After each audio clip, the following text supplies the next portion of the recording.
We don't show prep. So, so he had no idea. I just barely make it in. I'm sure you can tell, but we don't show. I mean, let's put the cards down on the table here.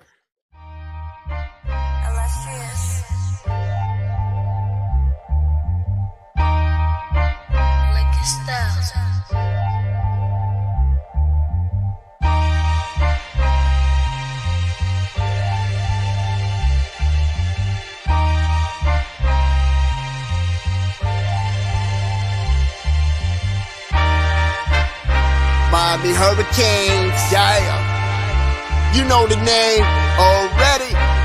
It's Mercy, ha ha. It's a 6-Rig Kane show. Can't forget the name though. Got Jazz, Blue, Vision, DJ, break the game code. Ain't no changing them, ain't no breaking them. Real Portland live from the Hard Rock Stadium.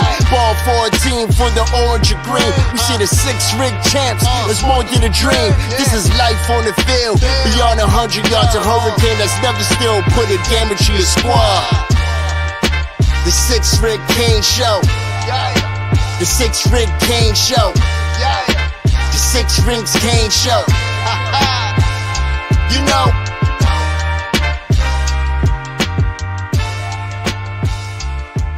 What's wrong with us? Seriously. What's wrong with us? We're Miami Hurricanes fans. Welcome to the 6 Rings Kane Show, a show dedicated to Miami Hurricane sports, featuring the legendary Larry Bluestein, Jazz Santana, Vish, and Danny Gillette. Let's go Canes. Welcome back, everybody. The legendary Larry Bluestein is off for the night, taking Memorial Day off. But the rest of the crew is here, by the way. Memorial Day, obviously, we honor those today, and we are very thankful for our freedoms, for everybody who fought for this country and laid down their lives for them. So laid down their lives for our country. So hats off to them, and we salute you, and we honor you on this day. Feels like it should be more than just a day for these guys, but we'll take what's given to us now and keep saluting them and thanking them for our freedom every single day. So this is kind of a special show today. We probably won't go really long, but we've got some really good topics to talk about. Before we get on those topics, a lot of them have to do with playoffs and whatnot. And some recruiting news as we start getting into training, basically, which I do want to get into a little bit at the end as well. It's important for everybody to realize that now is when a lot of these positions kind of get together on their own and really try to build some of that chemistry. And it's very important for one specific position to gain chemistry with another. I think we all know which is we're talking about, but we'll talk about that a little bit later. But we've got some recruiting news, and we've got some playoff news as well. That we want to get into with college football and go from there. Let's give a shout out though to our sponsor before we head that way. Let's give a shout out to You Break Will Fix. Just a little info on them. Have you ever run over a pothole so hard that your steering wheel shakes? Are you constantly losing air in your tires that you need to keep adding air to them? Chances are there's an issue with your wheels, and You Break Will Fix is your solution.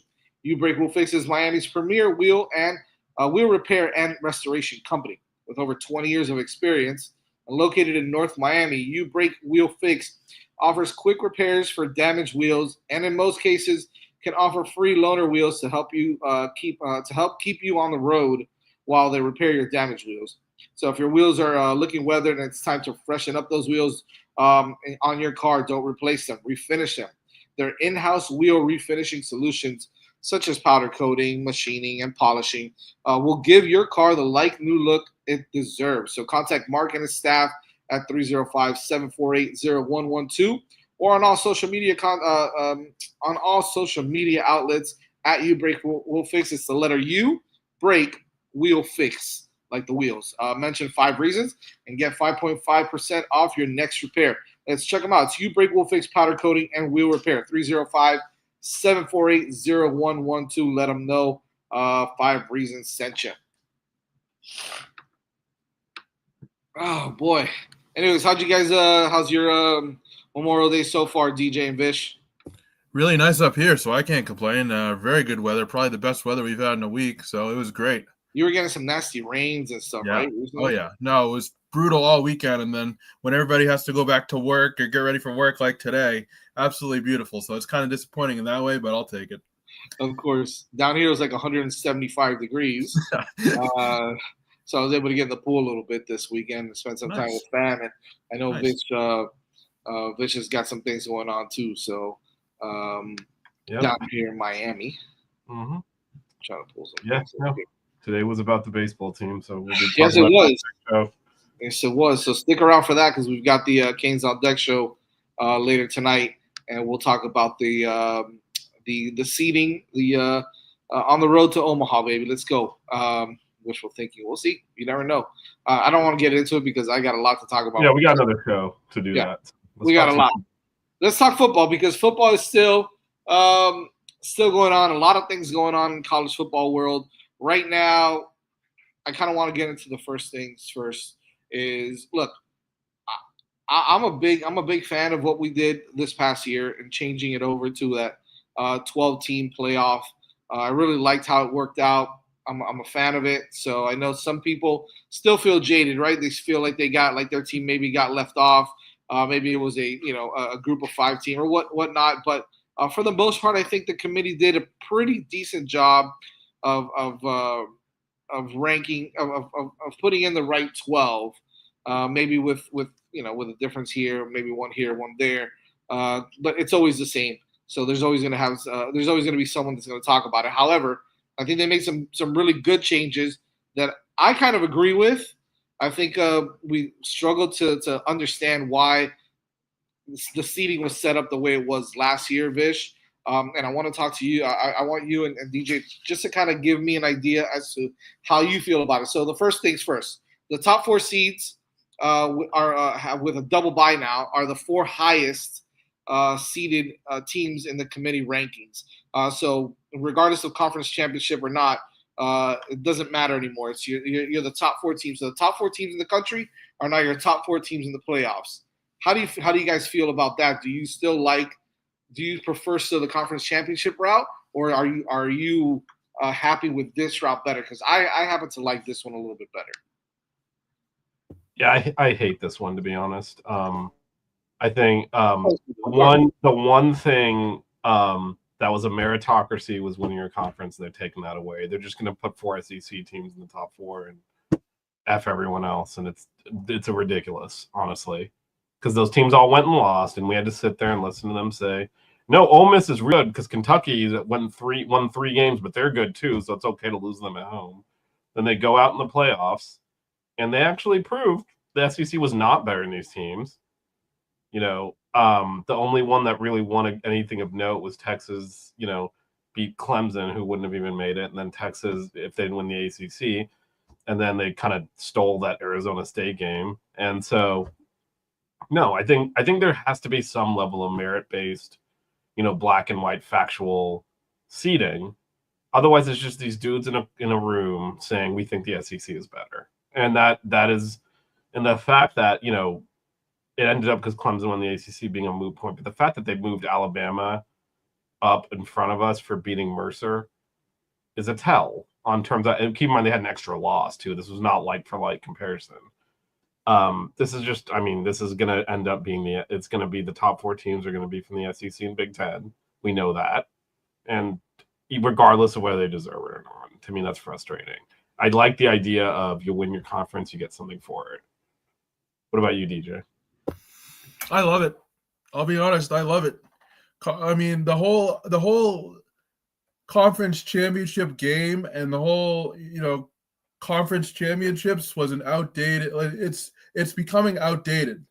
Like the whole conference championship weekend, and all that. It kind of felt a little bit forced, and it kind of, in my eyes, ruined the rankings for the college football playoffs. So I think honestly, who knows if it's going to be 4 SEC or 4 Big Ten teams? It's looking like that, especially when the Big Ten has 85 teams. But there's still room for error, and there's still room for the best teams. So I love it. Conference championships shouldn't matter because conference championships with the way things are constructed right now are very outdated. Yeah, but they're not getting rid of the games. So, like, just as an example, you can benefit pretty heavily from, like, just missing your conference championship game now and getting ranked higher because of it. So I just, it's really, you know, you even want to play that game now because they didn't get rid of them. Like, there wasn't, like, that concept didn't go. Yeah, they haven't done that yet, right? Yeah, so, like, Not yet, I think that's the natural evolution would be to get rid of that, but will they get rid of it?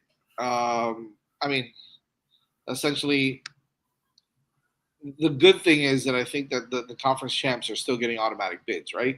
So the top 5 conference champs are still getting automatic bids. So there is no. It could essentially reseat. Correct.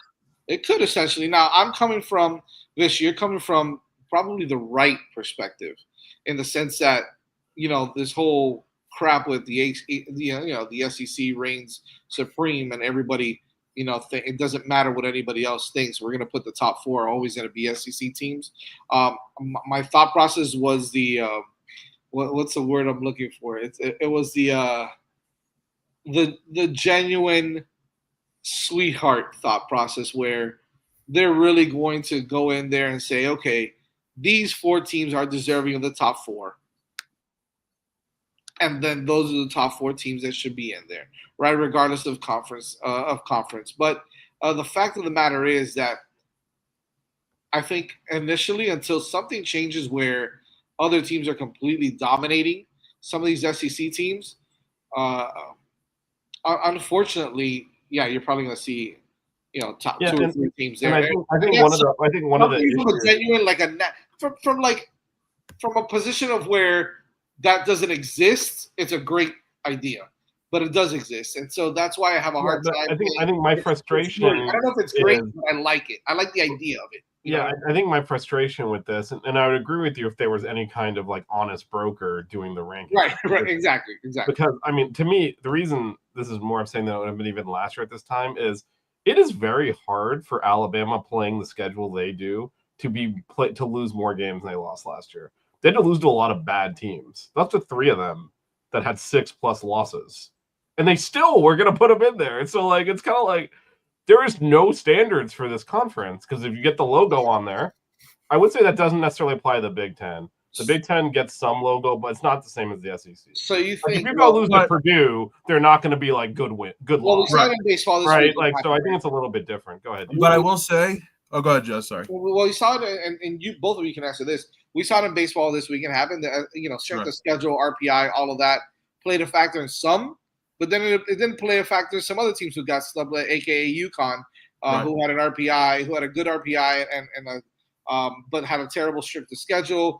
Alabama not hosting, Georgia Tech not hosting because there's whatever, right? All that can happen. Do you think that the committee will take into account?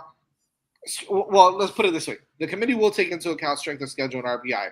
Right.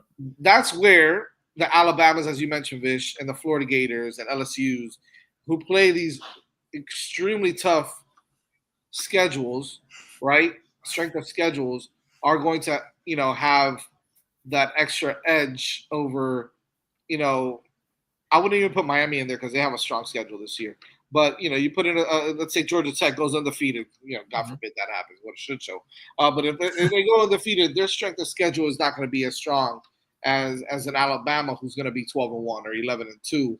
So how does all that shape out? Do you still think at that point Alabama still gets the ranking higher than the Georgia Tech? Are they going to base it off of strength of schedule, RPI?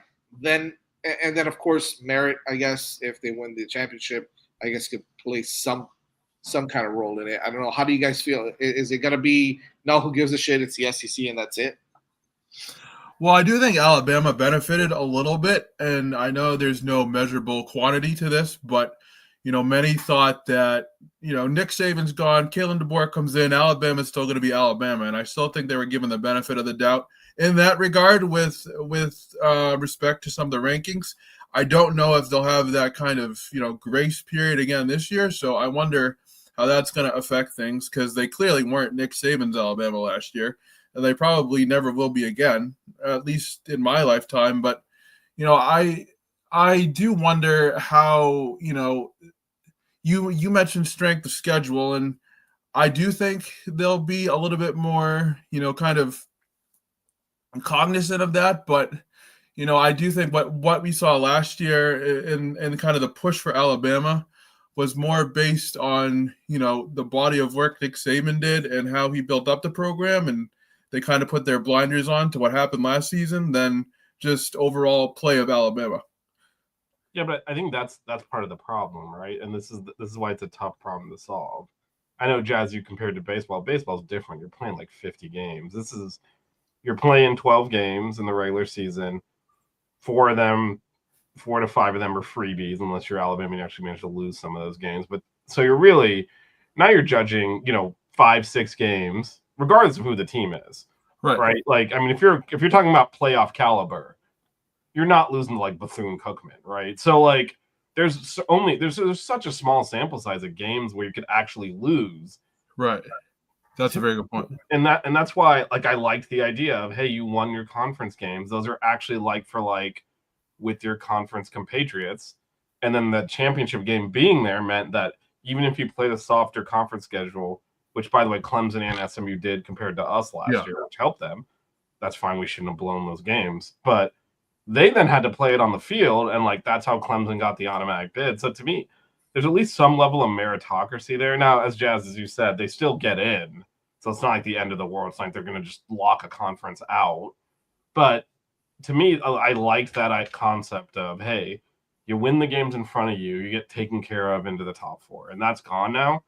And as DJ, as you said, which I totally agree with, it's reputation, but it's always reputation based off of previous years. By the time you're halfway through the season before you even know who's good in the current year. So it's really hard. It's a hard job. Like, I'm not saying there's an easy answer, right? Because you cannot play that many football games. Your body cannot handle it. So other sports like in basketball and baseball can play a ton of games. And I'm sure you don't want to do a field of 64, Vish? That would be insane. Yeah, it's literally last survivor. But yeah, so they're going to get a small sample of games, not to judge based off of it. But to me, again, the big thing is when you look at who Alabama and Mississippi lost to last year, and the fact they were still trying to push them in there, to me means that they're not really looking at the in season stuff. Because again, extra loss, it wasn't even a like for like record, and they were like, we're gonna leap them over teams with less losses, even though those losses that they have are Vanderbilt and Oklahoma. Right? I mean, those teams were terrible last year. So it's hard for me to see anyway this does not become just, a reputation contest for those top 4 spots, which to me is problematic. But, I mean, we'll see how it plays out. It was also problematic that I don't think anyone thought Boise State belonged up there, or Arizona State, and they were there last year too. So, again, it's not really a good solution, but I did like that concept of just, hey, you can win your way in. I do think this leads to a larger discussion of the value of, or the lack of value of, out-of-conference games at the beginning of the season. Because Big Ten teams, every single Big Ten team does it. I mean, you look at Michigan, you look at Ohio State, you look at Nebraska, you look at Alabama, the big programs, they all schedule fluff games in order to boost their, status either toward a bowl game or the college football playoff. So I do think, scheduling is scheduling, but I do think a larger discussion needs to be had about the value of, early September, early August at the beginning of the season type games, because I do think, schedule padding, while it's been around forever, is still a bit of a problem. I'm glad you mentioned that, because I think that is going to be a big question mark going into 2026. And the reason I say that is because there's been a lot of talk, as we mentioned a little earlier today, about going to a 16-team playoff. And it looks like, from what I've heard, some rumor, I don't know if it's rumors or if it's factual, that this will be the last season that there's a 12-team playoff, and it's going to move to 16 teams next year. However, the problem that I'm going to have with, and the problem that I think a lot of ACC teams are going to have, ACC fans, ACC teams are going to have, is this arrogance and this elitist, kind of,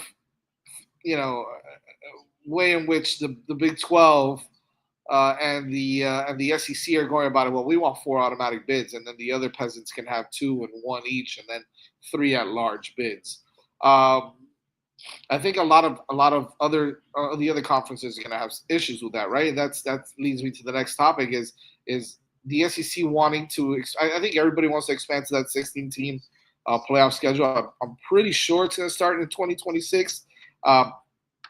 However, what the SEC wants and the Big 10, Big 12, no, Big 10, excuse me. Big 10. It's in Big 12 earlier. What the SEC and the Big 10 want is to expand to 16 teams with 4 automatic bids each for them. And then only 2 automatic bids for the ACC and 2 for the Big 12, and then 1 to a group of 6 team and 3 a group of 6, which is obviously anybody outside of those top 5 conferences, and 3 at-large bids. I think that that pisses me off because that it feels like it's a slight, right? It's a little bit of a disrespect and a slap in the face to the ACC and the Big 12 that they are not equivalent to the SEC and the Big 10. And I know a lot of people are going to be like, but they're not. I don't know if I agree with that wholeheartedly. As far from a complete conference, I know some of the top SEC programs might be better than some of the top everywhere else. However, you're talking about 4 automatic bids. I like the concept of having what the ACC and the Big 12 want, which is 3 automatic bids each conference, each 5, all the 5 that get automatic bids for their conference championships should each have 3 automatic bids and then get 1 at-large bid. Again, the controversy there is that maybe you get some others that might have have a really nice resume that don't get that at-large bid, and we only get 1, whereas in the other one you get 3. That nobody's ever going to be happy. But the ACC and the Big 12 option, I think, to me, it just seems fair. So just to clarify, the ACC and Big 12, these are all rumors, by the way. Nothing is set yet. Okay. And actually, Greg Sankey just said, we haven't agreed.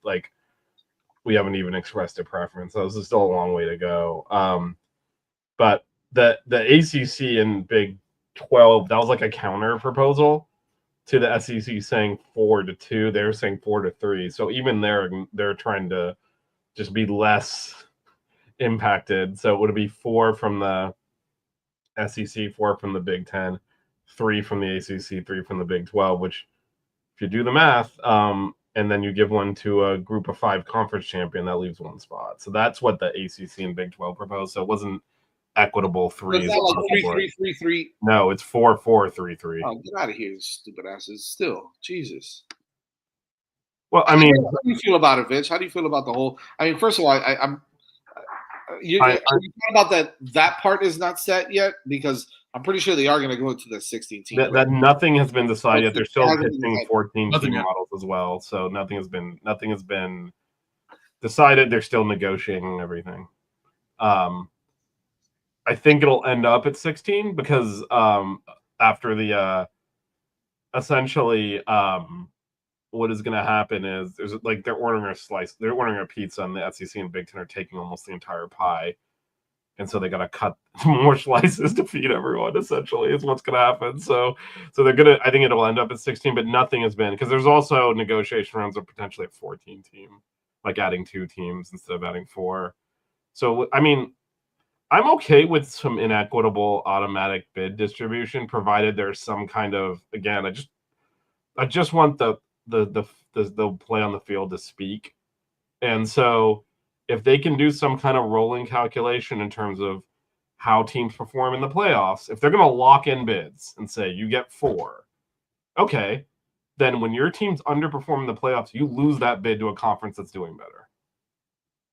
They do this in Europe in the Champions League, right? You're not guaranteed. The top leagues get more spots, but they have to also perform, or they lose the spots and it goes to a league that's performing better than them. So as long as there's some kind of objective thing, hey, this is the average, how far your teams are getting. Because if the SEC puts, let's say there's a 16-team playoff and the semifinals are all SEC teams, sure, they justified it. But when they all lose in the first round, they come back the next year and get 4 again. That's kind of crap. So I think as long as there's some kind of way that they can adjust the allotment based on performance, I'm more okay with that. But if it's just permanently locked in, to me that's a problem, because then you're just not even. Then you're obligated to put the fourth best SEC team in, even if they're not good, or the fourth best Big Ten team, even if they're not good. And to me, that's where it's a problem, because you're necessarily going to end up in a situation where, like, the third best Big 12 team is clearly better than the fourth best Big 10 team, and they're not going to get in because they only get 2 spots. And it's just, you don't want to run into those issues. What about you, DJ? What are you're in Big 10 land, so you're in the haves. We're in the have-nots here in the ACC country. So yeah, I mean, it's an interesting point that you bring up the Big 12, because to me personally, they're one of the weaker conferences in terms of play.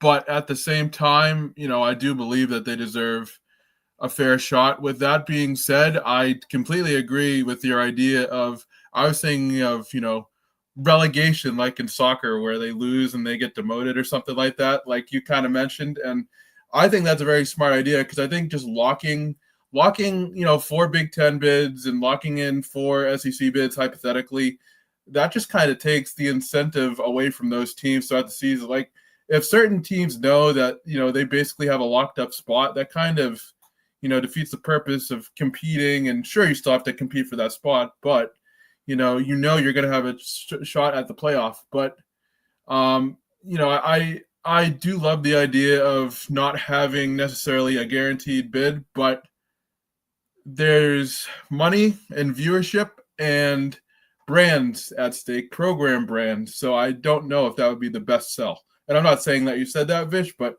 it sounds great, but it's all about the money.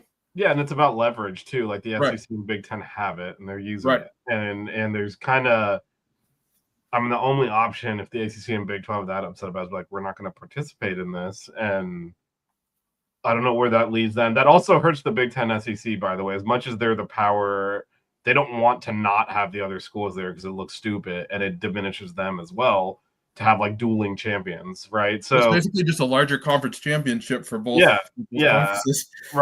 Right. But if the only recourse, the ACC and Big 12 have 2 options, right? One is get what they can out of the system, understand that they don't have the leverage because they don't have the money behind them. They don't have ESPN and Fox behind them pushing them. Or take their ball and go home. So we're not going to participate in this at all. We'll have our own tournament. And that hurts everyone, because it's going to hurt. The SEC and Big 10 might think they're the kings, and they might feel that way now. If they're winning a championship without those other conferences, it's not going to look like that. Like, if you have a Big 12 ACC champion, everybody put a trophy up, and then you have an SEC, that's not good for anyone. Yeah. So I don't know that there's an answer, but again, it's pretty clear the Big Ten commissioner keeps his mouth shut, so you don't really hear from the SEC commissioner. Greg Sankey does not. So he just says what they're both probably thinking, which is we have the leverage, and we want to make sure our teams get in, even if they don't deserve it, because we can make that happen. Right. And that's the reality. Yeah. And that's what they're pushing forward. And they can do it, and they're going to get away with it. Like, this is going to happen. Like, somehow get their way. The only question is, like, is they going to stop at 4? To me, that's the only question, because, like, this is going to happen. They have all the leverage. They're going to do it. I saw. I don't know if it was a photo or if it was a meme or something I saw recently of they said, well, why don't we just have, like, a super conference, a super league where you have, like, the Premier League, and it's like the top 24 teams, and then you have, like, the National League, which is like the 40 teams under that, and then you have, like, the rest of the football conference, basically. They play for relegation and all that. Also, so, like, the bottom 3 get relegated out, and then the top 3 in the top 40 teams get pushed in, but only the top 24 are fighting for a national championship. The other ones get I guess you call it a conference championship. I just saw a whole bunch of ridiculous things that people are trying to do, and I just think, look, at the end of the day, there's only so much you can do, like, to really make sure that everybody is pleased. There's going to be imperfections in every single idea or option that there is, right? Whether it's 14 teams, 16 teams, 8 teams, whether there's 5 automatic bids or 4 automatic, your 4 top 4 are the top 4 in the nation, period. There's always going to be some sort of, issue. And I think that it's just figuring out which is going to be the lesser of all the evils and just going and playing some football. I think that the idea that they have right now, I think it's a pretty good idea. But I also understand why it could completely backfire. I think the frustration, I totally agree with you, Jazz. They don't play enough games to really sort it out to the point that that you're going to there's a good, perfect system. I think the frustration for me, and I think for a lot of college football fans, is this last 15 years of conference realignment, now the playoffs, it's not driven by anything other than just greed. And so all of this, we're in this predicament where there's, again, we mentioned the baseball selection show. We're going to talk about that on Canes on Deck next, but they're sitting there trying to figure out, teams within the same conference that play totally different schedules. And it's just okay, this team finished 3 games ahead in the conference, but they also played all the bad teams. And this other team, it's just this has all been forced together because of greed. Right. And so I think that's the frustration from a fan standpoint. It's none of this needs to be this way. And you could actually have a much better playoff system with more and smaller conferences because you have them all playing each other a lot more. And then the conference champion resumes meaning something because you beat everyone in your conference to do it. Versus now, you play half your conference to make the championship game. You didn't even play the other half because there's so many damn teams. And then you play something, maybe you win it, maybe you don't. It's just so I think if you still back when it was a power 6, if you take these 4 conferences, split it up into 6, then you actually get true. Everyone plays each other in conference. Yeah. And then you feel a lot better about the conference champion is the best team from that conference, and then you can actually have a playoff. At this point, we talked about that. Indiana didn't play anyone last year, right? Yeah, because they just by not their fault. And look, they won the games that they had. If you told me Indiana was going to win all those games, I would have called you nuts, right? They did, but they also got lucky with the schedule. If they had hit more teams, they wouldn't have made the playoffs. Right. And so, but this is what we've created because again, it's the money. These conferences are too big. Even within the conference, you almost need a playoff to figure out who the best team is. Wow, man. It's nuts. It's nuts. And so I think that's why people are frustrated. It's not that people have wanted a playoff for years, just that we've arrived here the wrong way. And now that continues. These mega conferences are not set up for this. Vish, are you for a 16-team playoff next year? You like it? Yeah, I think so. I think the more opportunities to get more teams again, because I don't think that. I think it does lessen the impact of people's opinions, which I like. I like them playing on the field and winning. Sure. And the more teams that get access, even if you sneak in as a 16 team, if you're actually the best team, you will then get a chance to prove it. What about you, DJ? You like it? You like the 16-team playoff? Yeah, I think it allows teams to, like Fish kind of said, battle it out and see who's the best. But I do think there are some flaws within the system, and I think a lot of it. Here's why I think it's a good idea, right? And this is why I think the 12-team playoff worked, because 2 years ago, Ohio State wouldn't have gotten into the playoffs, right? This year they got in, obviously. Their record, strength of schedule, yada yada yada. But to be quite honest with you, and I think I said this a lot last year. I thought Ohio State had the best football team. Period. They went through some bumps in the road where they lost to Michigan. They lost. What was the second one that they lost to? I don't remember. They lost the second game. They lost 2 games in the regular season, and they almost lost to Nebraska. Quite frankly, they almost lost to Nebraska, right, for the third. But to me, hands down, from they lost to Oregon also. Oregon, that's right. They lost Oregon. So from a talent perspective, I thought that Ohio State had the best team, right? I agree. And so for them not to have made the playoff, I'm not saying that any other team wouldn't have deserved it, but I think that thank God they were in it because I think they were the best team. So they were able to make that run and get hot and win and dominate on the way there for the most part. So I think it helps some of these teams like. A team that maybe has a really strong strength of schedule that looks really good on the field that just happens to have a couple of mistakes. It happens to every team. It doesn't matter how good you are sometimes. You can have that hiccup. You can screw up. You can lose a game. So, I think that it's a good option to have the 16-team playoff. Well, it's a different sport, right? Like it used to be, no, you couldn't do that, and that was the way the sport was designed. And I was okay with that too, because that was a premium on you got to win all your games. It's no longer that. We just got to mentally adjust to that. We're used to it in every other sport. We should be used to it here. The NFL, you don't win every game, so and we watch it and we watch the playoffs, and we sit there and again, it's a little bit more of a meritocracy because again, you win your division, you make it, and the standings are the standings. That's what determines it. It's not some dudes in a room, but yeah, it's a different way of the sport deciding the champion, right? Completely, and it's putting a premium on different things, which is now, going undefeated used to be prerequisite. Really, if you lose a game, you're probably screwed. If you lose 2, you're definitely screwed. Right? Doesn't matter anymore. Is that better or worse? I don't know. I'm hoping that will allow teams to challenge themselves more out of conference and stuff because you're not like worried about that one loss ruining your season. But I think the issue is definitely going to be, Vish, you mentioned this, right? Is a two, hypothetically, right? Like it's going to happen. Is a 2-loss Ohio State team better than the number 2 team in the ACC, Georgia Tech, with 5 losses, right? Like that's where the seeding and all that. And the playoffs kind of like now you're talking about they get an automatic bid because they're top 2 team in the ACC, but they've got 5 losses. Yeah, but we do that in every sport, so I don't understand why we're pretending like we're. It becomes a little bit of like, Georgia Tech. We do that, but again, we used to. If we're going to a playoff system, we got to be. You got to do it, yeah. Yeah. We just have to be used to the idea that, okay, this is different now. It's no longer undefeated as the standard. It is like, there's automatic ways to get in, and there's ways to do that, and we deal with that in every other sport. Like there's teams that play in weaker divisions year in, year out in some sports. Here's a great example, right? And I'm going to use DJ's team here, the Patriots. The AFC East was bad the most of the time that Tom Brady was there.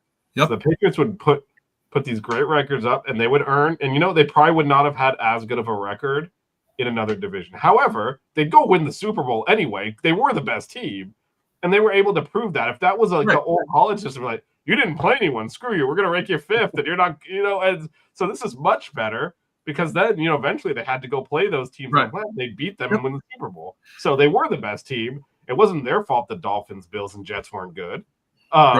And I think I like that. Man, it was awesome. That opportunity. It was awesome. Yeah. Well, stop smiling so much. But shut up. Why do you even say anything, Fish? Damn it.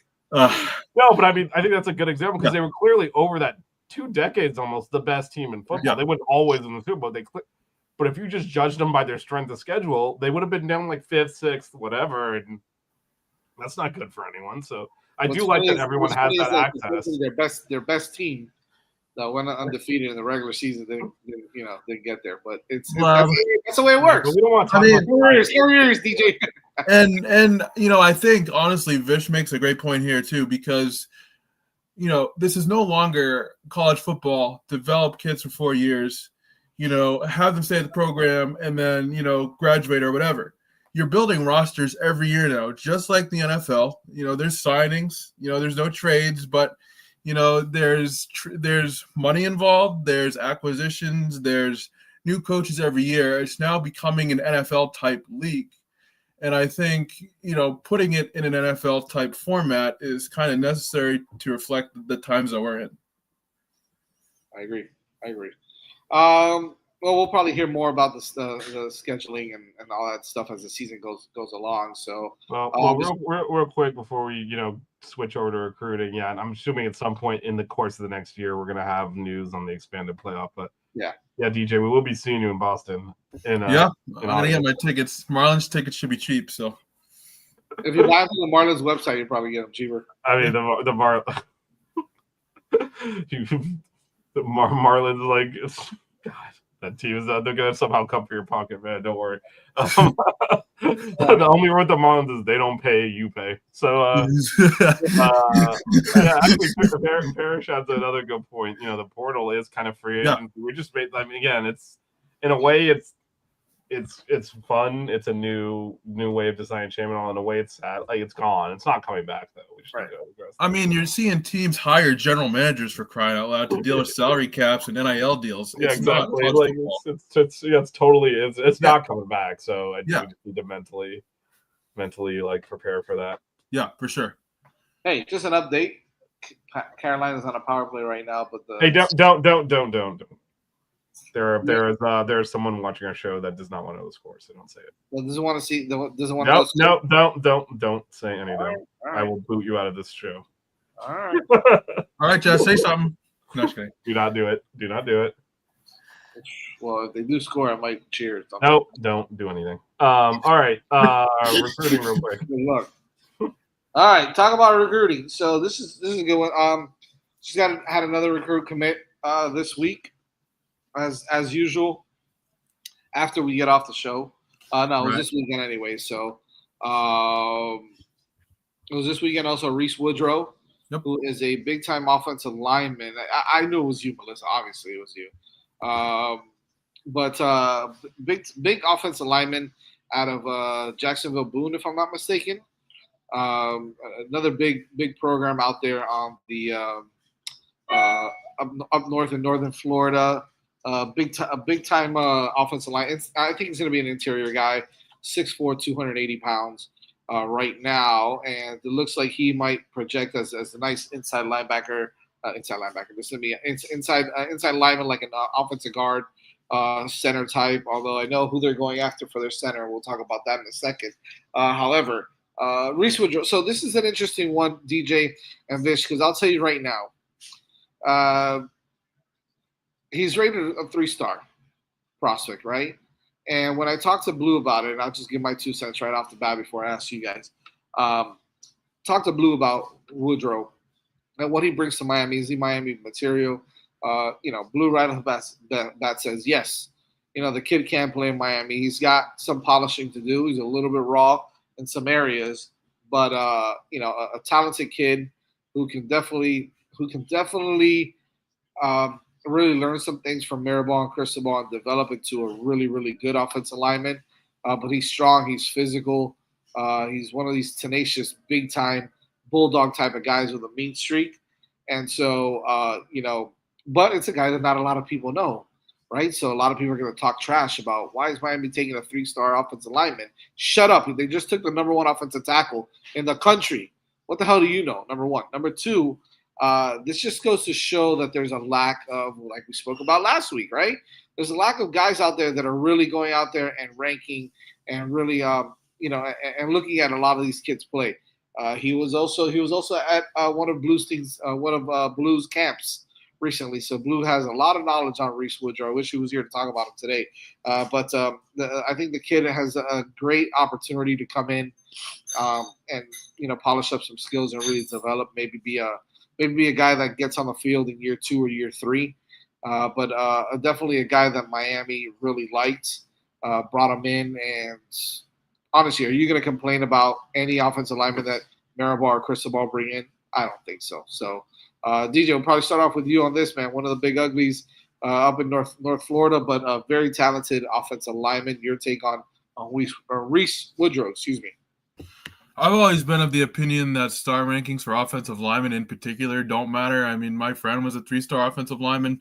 He's in the NFL now. So, I mean, I really like him. I like him a lot. He played baseball too. So I always have a soft spot for the multi-sport athletes. He can move pretty well. He's not your, traditional kind of, like cinder block, can't move, stocky offensive lineman that just, doesn't move in the pocket and people can blow by him. He's more of the, fleet of foot type of lineman, which could help with screens and things like that. So I really like this pickup, and I get he's a 3-star and things like that. But, I mean, I think he's really, really solid. And like you said, Jazz, when you take a look at the linemen we've already landed in this class, I mean, Jackson Canwell is absolutely incredible. You don't really need 5-star linemen all the time. I mean, and I guess this goes with any position. If you can play, you can play. And like you said, I think he has a little bit more polishing that he needs to do, but that's not a bad thing. He's going to, the best offensive line coach in the country and a head coach who knows a hell of a lot about the offensive line. So this was a good fit for both parties.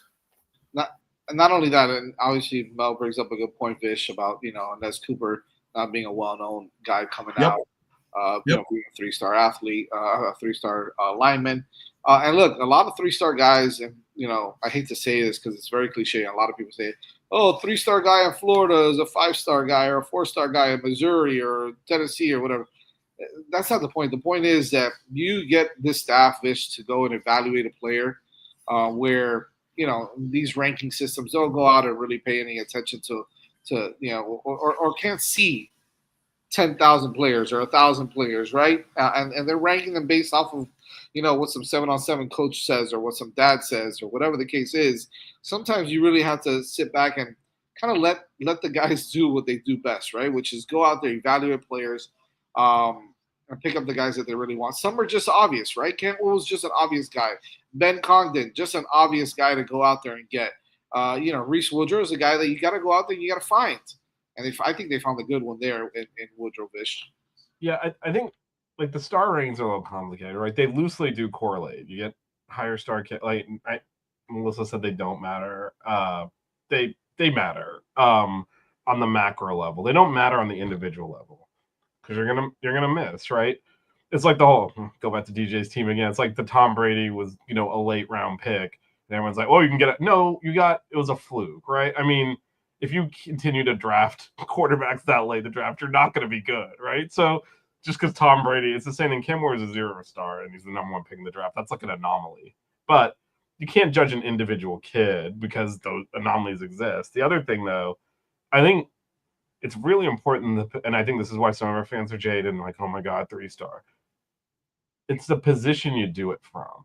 After you land Jackson Campbell as the best lineman in the country, then you get this kid who I think we're all high on, right? But he's a 3-star. If you had struck out on everyone else and then you get a 3, then you're like, it looks like you're reaching, right? Which is what we've done in the past. That's a good point. Yep. Right? This is not a reach. This is a kid that they value, that they're like, hey, we don't need another lineman right now, but we believe in this kid.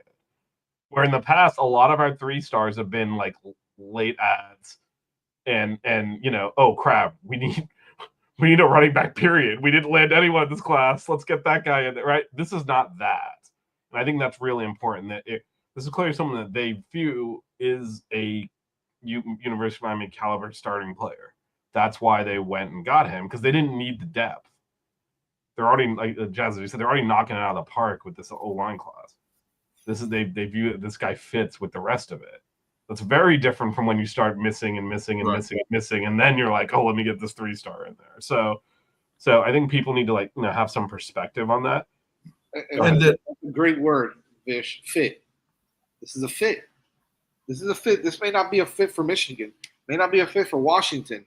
It's a fit for Miami. It's exactly what he does well is what Miami preaches on the offensive line, or what he does that Mirabal saw or that Cristobal saw and said, I can turn that into a monster. Like that, what he does, I can turn that skill. I can turn the way he pulls. I mean, I don't see a lot of guys that can pull the way he, you know what I mean? And DJ, you'll probably know more about technique and all that than I will. But sometimes, correct me if I'm wrong, sometimes these coaches see a specific skill and they're like, let's say hypothetically, what I just mentioned, this kid can pull. I mean, when you're running these counters and when you're running all these different type of plays, and you want a guy to come out there and pull and maul that defensive end or that tackle on the other side, this is the kind of guy you want. Now, can I teach him how to be able to drop step, or how to be able to be better in pass coverage, or how to use his arms better, his hands and technique when these guys are trying to swipe at him? Now I can fix that. I can get that better. I can develop that.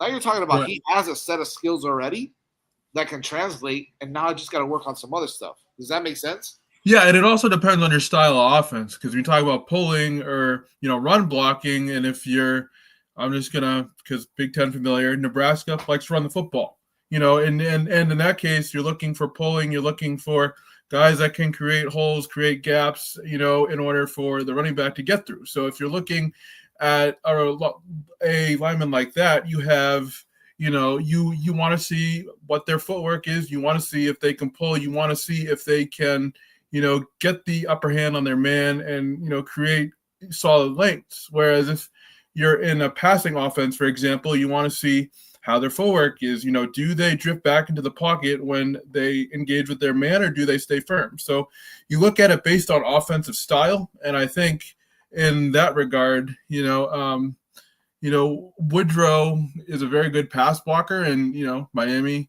has shown that they want to pass the football quite a bit, right? So I think, it's a good style fit, and it's more than just talent and what he can do well. It's, what he does well and how that fits into the overall scheme of things.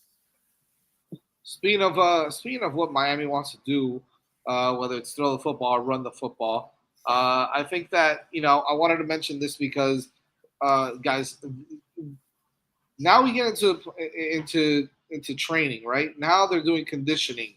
Now the teams are doing conditioning. Now they're doing individual position workouts, right, on their own or with a coach or whatever they're doing. I don't know how the rules work now. If I'm sure they get a certain amount of time with their position coaches, and then they get to work on their own. They do workouts on their own or whatnot.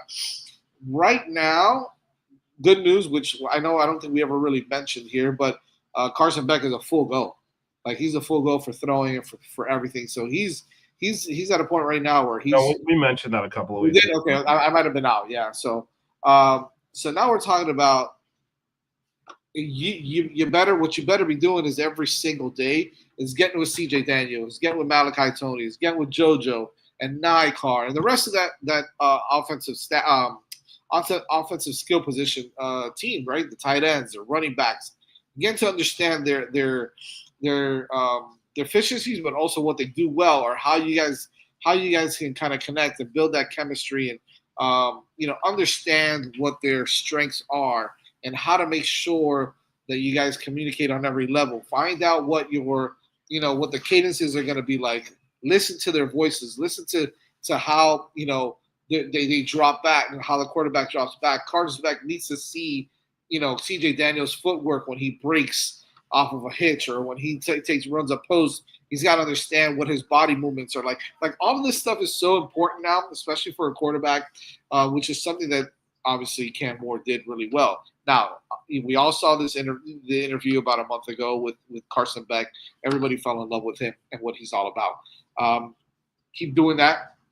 Keep building that chemistry with your players, with your wide receivers, with your tight ends, your running backs. And I think that by the time Notre Dame comes around, August 31st, you'll be fine, right? So you're going to have to be able to – we're going to see it. We're going to see it right off the bat, what they've done in the summer and how they've been able to work together to build that chemistry, because it's going to be very important. As far as from an offensive line perspective, offensive line's got to do the same thing, right? Like, this guy – and I'm going to talk specifically about Carson Beck. He's going to have to get this offense together at all times and build that chemistry and build that trust and understand everybody's tendencies and get to know the entire team on a different level now, because now he's going to be throwing the football. Now he's going to be, he's a full go. So I think it's going to be fun to see what they do now in their workouts and how they condition and how they prepare for camp and how they get going, because guys, it's less than 100 days away when we get set to play. I believe it's about 100 days away from when we play Notre Dame on opening night here at the Rock. So I think that's going to be really important. I think another thing that's important is that everybody else gets healthy and we continue to recruit the right kind of guys. There's a lot of a lot of talk out there about some other players. One being a specific wide receiver over on the West Coast, Van Spafford, who's a kid that a lot of teams like. And if I'm not mistaken, he was committed at one point to Georgia or to a team like that. Now he's a big time prospect, big time wide receiver that Miami's looking into really hard. So is Tristan Keys as well, another big time wide receiver who's committed to LSU. So Miami's still on the recruiting trail really hard and hitting it out there and trying to make sure that they get the best players they can for 2026. But just going back to the whole Carson Beck is ready to go. What do you think is the most important thing? And Bitch, I'll kind of throw this to you because I know we're getting ready to sign off here in just a minute. But what's going to be the most important thing for you for a guy like Carson Beck during this whole summer? What's going to be the most important thing for that you want to see from him? Just as a team guy and getting things going for training camp. I mean, I feel like now, like everyone works in the. I think these are like prerequisites. So there's nothing he's gonna do that's gonna. They're all team. If you're competing at like a top 10 level, you're doing this. You're working the off season. So I don't. Really. I mean, if he's not doing that, we're gonna stink. But I think he's gonna do that. I agree. So I think I think gone are the days where you take the summers off and chill. Like everyone's working their ass off across the board at these elite programs, and we're one of them. So I think it's just for him to get comfortable throwing the ball again, because that's got to be the longest he's gone without being able to use his arm. Period. So. Yeah. I think that's probably the most important thing for him. But I think all of this stuff is just necessary. If you don't do this, you're going to get left behind. So it's just an expectation I have of the team to work together over the summer, and when you're not allowed to practice, to be practicing. And I do think having a guy like Carson Beck, where he's a little bit less mobile than Cam Ward, also helps the offensive line, because as an offensive line, you can kind of understand your protections versus when a quarterback scrambles out and you have to change up your style a little bit. Cam Ward was awesome for that, and he made plays on the run, but I think Carson Beck, just from an offensive line technical standpoint, might be a little bit easier for the line themselves to read and kind of figure out in terms of his tendencies in and out of the pocket. Yeah, knowing where your quarterback is yeah. is gonna be good. Yeah. So DJ, we got a couple of requests for you to close the show out. First of all, I don't know if you Harris is talking about baseball. I don't know if you follow it all, but you got the Canes winning it all, of course, right? Oh yeah. No, I mean this tourney is wide open. Northeastern's up in your neck of the woods, right? Huh? Hottest team in college baseball. Yeah, to 27 game win streak, I believe. They haven't lost since a month and a half. So anything can happen. I mean, I really do like this field, and I think this Miami baseball team I have followed a little bit. They've been up and down, but anything could happen in a tourney. So, I do think that I like their chances, but a lot of good teams out there, and I'm excited to watch over these next couple days. Yeah, and then in the absence of Mr. Bluestein, DJ, is apparently by special request fallen to you to close the show out with something. Final thoughts. Final thoughts is a segment we do on Buckets. Bluestein does show and tell, but all right. What are your parting words of wisdom for us on this Memorial Day? The football season needs to get here. I'm tired of all the BS and speculation and who does what and what's going to happen here. Let's kick the ball off and let's play some damn games. That was a great sentiment, man. That was a great sentiment. Oh, boy. We'll see you guys next Monday. Make sure you follow us on X. Subscribe to 5 Reasons Canes podcast on Apple Podcasts, Spotify, wherever it is that you get your podcast. And also, as I said, follow us on X at 6 Rings Canes. Make sure you check us out, and we'll be on in about 5 minutes. We'll be on Canes on Deck, talking a little Miami Hurricanes baseball on the tourney. So make sure you check it out. We'll see you guys there. The 6 Ring Cane Show. Yeah. The 6 Ring Cane Show. Yeah. The 6 Rings Cane Show. You know.